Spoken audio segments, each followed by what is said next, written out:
Avucunuz içine bir miktar deniz suyu aldığınızda aslında galaksimizdeki yıldız sayısından daha fazla canlıyı tutuyor olabilirsiniz. İnsan gözü için sadece şeffaf bir sıvı olan bu su, aslında okyanusun devamlılığını sağlayan devasa bir biyolojik sistemdir. Bugün bu sistemin bir parçasını evimize, salonumuza, dört camın arasına nasıl sığdıracağımızı konuşacağız. Ama bu bir kurulum videosu değil. Bu, milyarlarca yıllık bir evrim mirasını kendi dünyamızda nasıl taklit edeceğimizin hikayesidir. Bugün denizin derinliklerindeki o sessiz ama gürültülü biyolojik savaşı anlamaya ve onun bir parçası olmaya başlıyoruz. Deniz akvaryumu denildiğinde akla ilk gelen görsel şölen olsa da başarının anahtarı sistemin görünmeyen kısımlarında gizlidir. İlk adım bir tank seçmekten daha fazladır. Bu bir iskelet inşa etmektir. Akvaryumunuzun camı ve akriliği İçindeki litrelerce suyun basıncına dayanırken aynı zamanda ışığın spektrumunu mercanlara en saf haliyle iletmek zorundadır. Genellikle deniz akvaryumlarında kullanılan ekstra şeffaf camlar renklerin gerçekliğini bozmadan izleyiciye sunar. Sistemin kalbi şüphesiz sump adı verilen alt tanktır. Sump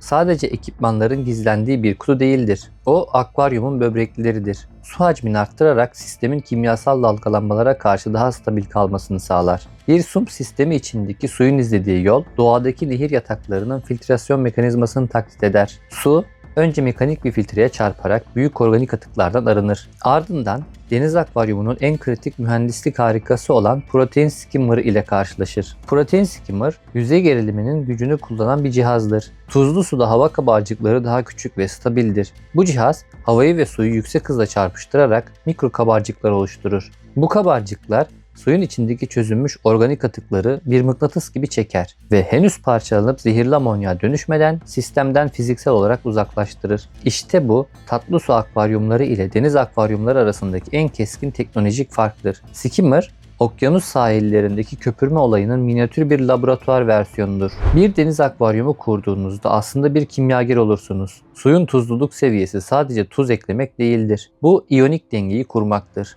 Doğal deniz suyu 1,025 özgül ağırlığa ve 35 ppt tuzluluğa sahiptir. Ancak bu değerin içinde sodyum klorürden daha fazlası vardır. Kalsiyum, magnezyum, sülfat, iyon ve stronsiyum gibi onlarca element milimetrik bir denge içindedir. Mercanlar iskeletlerin oluşturmak için sudaki kalsiyum ve karbonat iyonlarını tüketir. Bu sürece kalsifikasyon denir. Bir akvaryumda mercan büyüdükçe suyun içindeki kalsiyum azalır. Eğer bu eksilerini yerine koymazsanız mercanlarınız erimeye başlar. Görmüş olduğunuz tablo bir resif akvaryumu için hedeflenmesi gereken ideal parametreleri göstermektedir. Bu parametrelerin stabil tutulması deniz akvaryum hobisinin temelidir. Unutmayın, sadece kötü şeyler hızlıca gelişir. İyi şeyler zaman alır. Akvaryuma suyu doldurduğunuz an sistem bir ölü denizdir. İçinde yaşamı destekleyecek biyolojik altyapı yoktur. Bu noktada azot döngüsü devreye girer. Balık atıkları ve yem artıklarıyla amonyağa dönüşür. Amonyak balıklar için son derece zehirlidir ve solungaçlarını yakar. Doğa bu sorunu iki ana bakteri grubuyla çözer. Amonyağı nitrite oksitleyen bakteriler,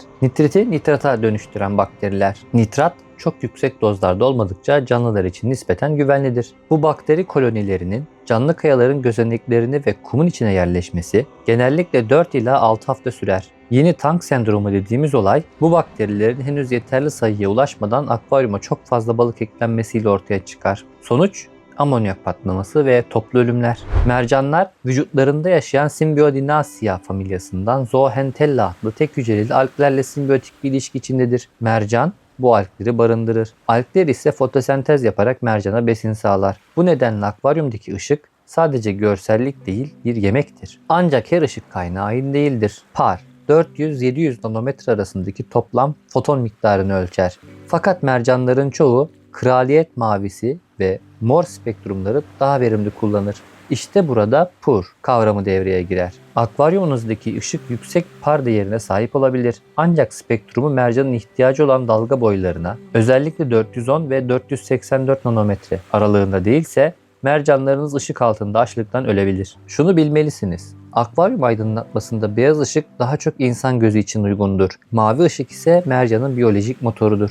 Akvaryum yönetiminde farklı felsefeler mevcuttur. 1980'lerde popülerleşen Berlin metodu bol canlı kaya ve protein skimmer üzerine kuruludur. Bu yöntem doğallığı ön planda tutar. Ancak günümüzde mercan yükü arttıkça bu doğal filtrasyon yetersiz kalabilir. Bu noktada Balling metodu devreye girer. Werner Balling tarafından geliştirilen bu sistem, tüketilen kalsiyum, magnezyum ve karbonatı günlük olarak dozaj pompalarıyla geri suya eklemeyi temel alır. Hassas bir kontrol sağlar ve su parametrelerinin yıl boyunca sabit kalmasına yardımcı olur. En ileri seviye ise Triton metodudur. Bu sistemde su değişimi kavramı neredeyse ortadan kalkar. Düzenli olarak yapılan ICP-OS testleri ile suyunuzun eser elementlerinin milyarda bir hassasiyetle dökümü çıkartılır. Eksik olan neyse sadece o dozlanır. Eskiden bir mercanın neden öldüğünü anlamak için tahmin yürütürdük. Bugün ise ICP teknolojisi ile suyun kimyasal röntgenini çekiyoruz. Bir su örneği 10.000 Kelvin sıcaklıktaki argon plazmasına püskürtülür. Her bir element bu yüksek enerji altında kendine özgü bir ışık yayar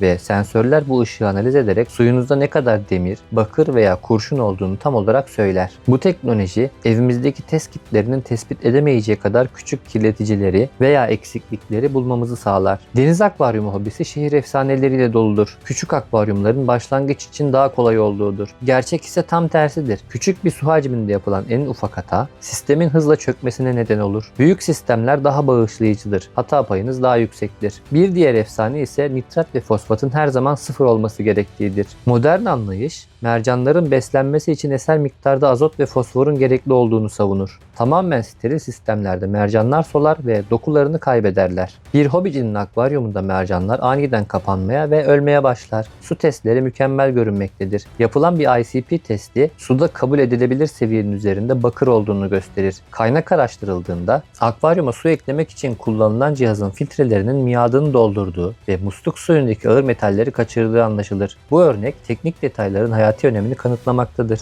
Deniz akvaryumu kurmak sadece balık beslemek değildir. Okyanusun kalbine yapılan bir yolculuktur. Sabır bu hobinin en önemli ekipmanıdır. Doğayı acele ettiremezsiniz. Sadece ona eşlik edebilirsiniz. Bugün konuştuğumuz teknik detaylar sadece bu yolculukta sizin pusulanızdır. Işığınız doğru, suyunuz berrak ve iyonlarınız dengeli olsun. Doğayla kalın.